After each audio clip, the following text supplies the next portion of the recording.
Hello and welcome to बिटिनिंग। साथ में मिलकर शुरू करते हैं जिंदगी की दूसरी इनिंग। वीडियो बहुत इंपॉर्टेंट है, हर बार कहता हूँ, लेकिन ये वीडियो एक्चुअल में थोड़ा सा इकोनॉमिक्स का है। लेकिन आपको ना आज एक बिल्कुल क्लियर पिक्चर में बताता हूँ कि अमेरिका के अंदर क्या चल रहा है, एक अमेरिका की इकोनॉमी किस स्टेज पे है, क्या हम रिसेशन एक्सपेक्ट करेंगे, क्या जो फेड है जो रेट हाइक्स कर रहा है क्या वो अब अपने रेट्स को कम करेगा या रेट्स को स्टेबल रहने देगा, या वो थोड़ा कंफ्यूज स्टेट में है। ऐसा भी तो हो सकता है ना कि उसको वो कुछ चीजों का इंतजार कर रहा है। राइट, किस डायरेक्शन में आगे आप देखोगे, क्या मार्केट के अंदर लिक्विडिटी बढ़ने वाली है? अगर लिक्विडिटी बढ़ती है, लिक्विडिटी तभी बढ़ेगी जब रेट कम करेगा। फेड, अगर फेड रेट्स को कम करेगा तो अचानक मार्केट में लोन सस्ते होंगे, तो ऑब्वियसली जो स्पेकुलेटिव एसेट्स क्लास हैं या प्रॉपर्टीज हैं, स्टॉक्स हैं, बिटकॉइन है, क्रिप्टो है, ऑब्वियसली इसमें उछाल आएगा। लेकिन क्या वो ऐसा करेगा, या उसका अभी टारगेट ये है कि वो इन्फ्लेशन को 2% से नीचे लाने का जो उसका टारगेट है, जो अमेरिका के अंदर एक पत्थर की लकीर थी कि 2% इज द हाईएस्ट लिमिट, इसके ऊपर इन्फ्लेशन नहीं जाना चाहिए। बहुत इंपॉर्टेंट वीडियो है, मतलब आपको ये आज आपके थोड़ा सा दिमाग को खोलेंगे। ठीक है, अपना भी खोलेगा, मेरा मेरा तो खुल ही गया है। इसको देखने के बाद आपका भी थोड़ा थोड़ा दिमाग खुलेगा।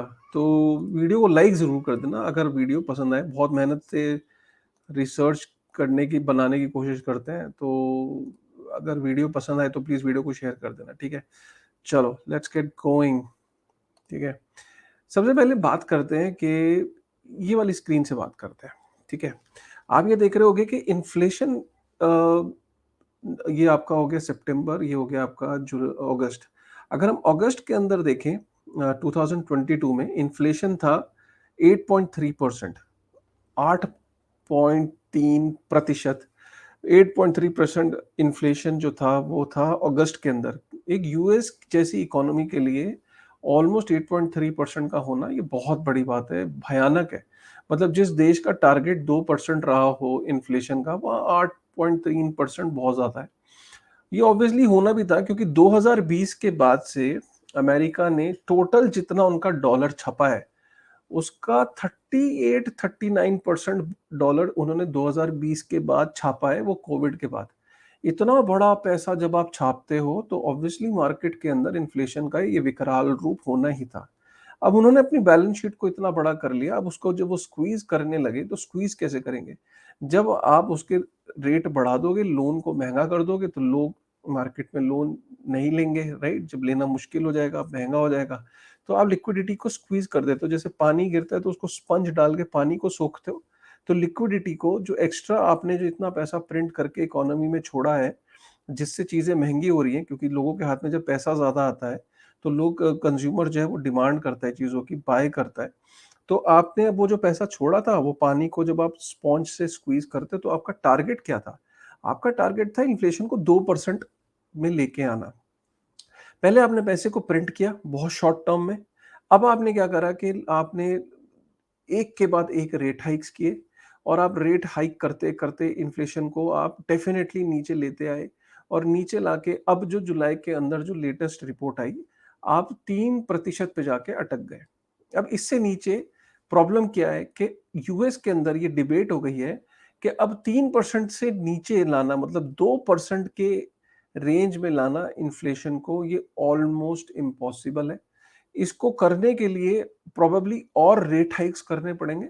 और अब यूएस ने जितने कम समय में रेट हाइक्स किए हैं बैक टू बैक, मतलब करीब 10-11 रेट हाइक्स हुए हैं, इतने ज्यादा, इतने कम शॉर्ट स्पैन में आज तक यूएस की क्या दुनिया की हिस्ट्री में इतने बड़े रेट हाइक्स नहीं हुए, इतने फास्टेस्ट रेट हाइक्स नहीं हुए।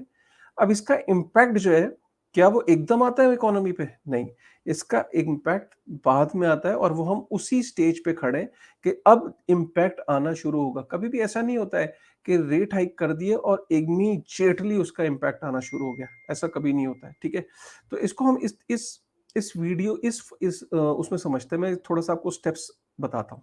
होता क्या है कि जब भी कोई बैंक रेट हाइक बढ़ाता है या रेट को कम करता है, उसका इम्पैक्ट कैसे होता है, सबसे पहले इसको इस चीज में समझिए। एफओएमसी रेट डिसाइड करता है, रेट्स का अनाउंसमेंट करता है। ये क्या करता है, बैंक्स के जो बॉन्ड मार्केट है और बैंक की लिक्विडिटी है उसको इफेक्ट करता है। बैंक क्या करता है, एकदम रेट चेंजेस करता है। तो पहला स्टेप क्या होता है? राइट, इसका पहला स्टेप ये होता है कि जो बिज़नेस और इंडिविजुअल्स हैं, या तो उनको लोन सस्ता मिलता है या उनको महँगा मिलता है। उसके बाद से ये जो एक्सेस है डेट को, उसको इम्पैक्ट करता है कि और उसके बाद बिज़नेसेस का सर्वाइव उनके लिए ईज़ी है या हार्ड है एक्सपैंड करना, ये डिसाइड करता है। और कंज़्यूमर्स के लिए कितना ईज़ी या डिफ़िकल्ट है चीज़ों को पाना या उनको डेट को पाना, डेट का एक्सेस, क्या उनको लोन महँगे मिल रहे हैं, सस्ते मिल रहे हैं, ये डिसाइड करता है। अब इस वक़्त क्या है यूएस के अंदर, राइट, जो देखने वाली चीज़ ये है, जिस स्टेज पे हम आ गए, अब यूएस ने जो इतने रेट हाइक्स किए बैक टू बैक, अब हम एक ऐसी स्टेज पे हैं, जहाँ पे ये पता लग रहा है कि 51% बैंक्स ने अपना जो कमर्शियल लोन्स है और इंडस्ट्रियल लोन्स हैं, उन्होंने टाइट कर दिया है। लोन मतलब 51% बैंक्स ने लोन देना जो है वो कम कर दिया है या रेट हाइक्स कर दिए हैं, या स they are literally not giving the loans, right? Commercial और इंडस्ट्रियल लोन्स जो है वो 49% जो है वो टाइट कर दिया है, स्क्वीज़ कर दिया है। कमर्शियल लोन मिलना 72% स्क्वीज़ कर दिया है यूएस के अंदर, और ये क्वार्टर 2 2023 के अंदर हुआ है। और क्रेडिट कार्ड का लोन 36% जो है वो टाइट कर दिया। अब क्या हुआ है, आपको जो रेट हाइक्स आपने किए थे उसके इम्पैक्ट आपको सेकंड क्वार्टर, अप्रैल मई जून, ये जो सेकंड क्वार्टर है इसके अंदर आपको ये देखने को मिल रहा है। अब जब मार्केट में एकदम लिक्विडिटी जब कम होगी, तो आप ये देख सकते हो कि इस चार्ट के थ्रू, इस चार्ट के अंदर भी यही बताया गया है कि यहाँ पे कमर्शियल लोन लेना महंगा मिल गया है। यहाँ पे commercial loan, industrial loan, real estate loan और क्रेडिट कार्ड लोन, इसको चार्ट के थ्रू बताने की कोशिश करी कि आप ये देख सकते हो कि 50% से ऊपर का मतलब ये है कि यहाँ पे ये मुश्किल हो गया है। 50% से ज़्यादा बैंक्स ने टाइट कर दिया है लोन को देना, कमर्शियल लोन, इंडस्ट्रियल लोन। यहाँ आप देख सकते हो 36% बैंक्स ने क्रेडिट कार्ड लोन देना बंद कर दिया ऑलमोस्ट। कमर्शियल रियल एस्टेट में भी 72% बैंक्स लोन दे ही नहीं रहे रियल एस्टेट में। ऑब्वियसली इसका इम्पैक्ट आपको देखने को ये मिलता है कि अब हम एक एक ऐसी स्थिति में हैं कि जहाँ पे फेड कह रहा है ओके, हम 3% इन्फ्लेशन पे आ चुके हैं, 2% पे जाने के लिए और रेट हाइक्स करने पड़ेंगे, लेकिन अब वो डिसाइसिव नहीं है। ये उनकी बातों से पता लगता है। ये अगर आप उनकी बातें, जो स्पीच में जो वर्ड यूज़ हो रहे हैं, वो इन्फ्लेशन सबसे ज़्यादा रेड कलर में आप देखो, एम्प्लॉयमेंट, वो कह रहे हैं कि एम्प्लॉयमेंट जो है वो रोबस्ट है, कोई बहुत ज़्यादा एम्प्लॉयमेंट में फ़र्क नहीं पड़ा हमारे रेट हाइक करने से। लेबर, बैंक, आप देखो रिसेशन की बात सबसे कम हो रही है, सबसे कम शेयर है रिसेशन का, आप ये देख सकते हो। इनफैक्ट ये सबसे छोटा, अगर आप ये देखो, ये डार्क ब्लू देख रहे हैं, ये रिसेशन की लाइन है। आप तो इसका मतलब अभी एफओएमसी की मीटिंग में रिसेशन वर्ड सबसे कम यूज़ हुआ है। इसका मतलब अभी भी वो बिलीव, अभी जो फेड है वो ये कह रहा है कि एम्प्लॉयमेंट हमारी स्ट्रांग है। आप ये देखो, एम्प्लॉयमेंट वर्ड सबसे ज़्यादा उन्होंने यूज़ किया है। एम्प्लॉयमेंट स्ट्रांग है और हमारी प्रायोरिटी इन्फ्लेशन है। उनकी प्रायोरिटी अभी रिसेशन पे है ही नहीं, क्योंकि उनका ये मानना है कि अभी वो रिसेशन पे पहुँचे ही नहीं है। तो इसका मतलब क्या है कि अभी ऐसा लगता है कि जो फेड है, वो जो उसका एक्जिस्टिंग जो रेट है वो 5.25 टू 5.50 के बीच में ही रखने वाला है। और ये नवंबर 20 2023 में जो मीटिंग होनी उसमें भी, और दिसंबर 13 2023 में भी। ऐसा वो क्यों करने वाला है? क्योंकि अब फेड जो है उसको ये डिसाइड नहीं वो कर पा रहा, क्योंकि उन्होंने इतने रेट हाइक्स करके इन्फ्लेशन को 3% पे ले आए, 2% के लिए ले जाने के लिए बहुत मुश्किल उन्हें लग रहा है, और रेट हाइक्स करने पड़ेंगे। लेकिन अब वो एक ऐसे स्टेज पे हैं, जहाँ पे ये क्लियर नहीं हो पा रहा है कि अनएम्प्लॉयमेंट का अभी कम नहीं हुई है, और रिसेशन के बारे में वो श्योर नहीं है। उनको ये पता है कि जो भी उन्होंने ये कारनामा किया है, इतनी तेज़ी से जो रेट हाइक्स कर रहे हैं, इसका इम्पैक्ट अब आना शुरू होगा, और वो एग्ज़ैक्टली आना शुरू हो चुका है, क्योंकि मैंने आपको इस स्लाइड में बताया कि लोन मिलना सेकंड क्वार्टर में ऑलमोस्ट सारे बैंक्स ने बंद कर दिया है। कोई भी इकोनॉमी जब ग्रो करती है, वो डेप्थ पे ग्रो करती है। जब मार्केट में लिक्विडिटी आती है, तो ऑब्वियसली जब there will be more demand for products and goods and services, तो यूएस का ये मानना है कि जब हम इन्फ्लेशन जो है वो it is good for the society. तो अगर अगर हमें डेट से हम सोसाइटी को ग्रो करते हैं, तो अब जब डेट स्क्वीज हो गया, मार्केट में मिलना मुश्किल हो गया, तो ऑब्वियसली इकोनॉमी को ग्रो करना भी मुश्किल हो जाएगा, राइट? सो ये यहाँ पे अगर आप देखो, स्टॉक मार्केट पे तो फेड ये कह रहा है, तीन चीजों को कह रहा है, अनएम्प्लॉयमेंट नहीं बढ़ रही, शेयर मार्केट भी हमारी ठीक चल रही है। लेकिन जो पास्ट रिकॉर्ड ये कहता है इस चार्ट के थ्रू कि कभी भी share market is not the right criteria to anticipate recession, क्योंकि यहाँ पे ये दिखाया गया है कि जब-जब मार्केट में बॉटम किया है, वो हमेशा रिसेशन के बाद किया है। ये देखिए जब रिसेशन आ गया तब बॉटम, रिसेशन जब एंटर कर गया तब बॉटम।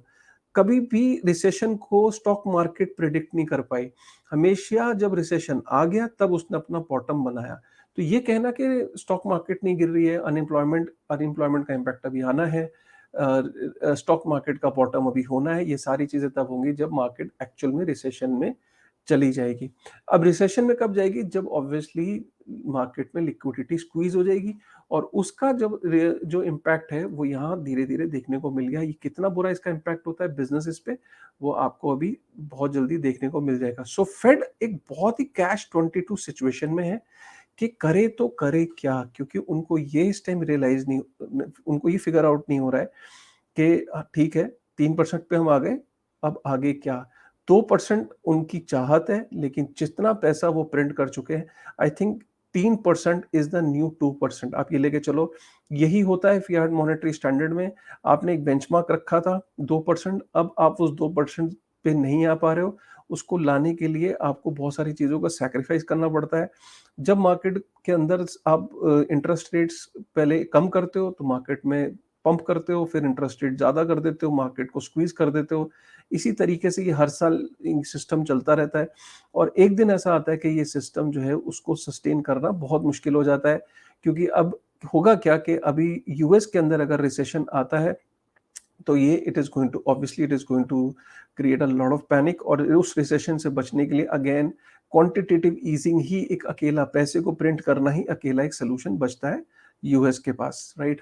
ऐसी सिचुएशन में आपको क्या रिसेशन का वेट करना चाहिए या अभी आपको करना क्या चाहिए? देखिए ऐसी सिचुएशन में आप अगर मैक्सिमम, जिसे कहते हैं कि आपके पास लिक्विडिटी होगी, अगर आप कैश पे बैठे होगे सपोज़, तो आपके लिए ईज़ी होगा कि जब वो मोमेंट आएगा, क्योंकि रिसेशन के बाद मार्केट्स अपना बॉटम बनाती हैं, चाहे वो स्टॉक मार्केट हो, चाहे वो क्रिप्टो मार्केट हो, उस पे इम्पैक्ट सब पे आएगा। उस टाइम जिसके पास जितना कैश अवेलेबल होता है, वो उसके लिए लो प्राइसेस पे एंट्री लेना, चाहे स्टॉक हो, चाहे आपका क्रिप्टो हो, उसपे एंट्री लेना ईज़ी हो जाता है।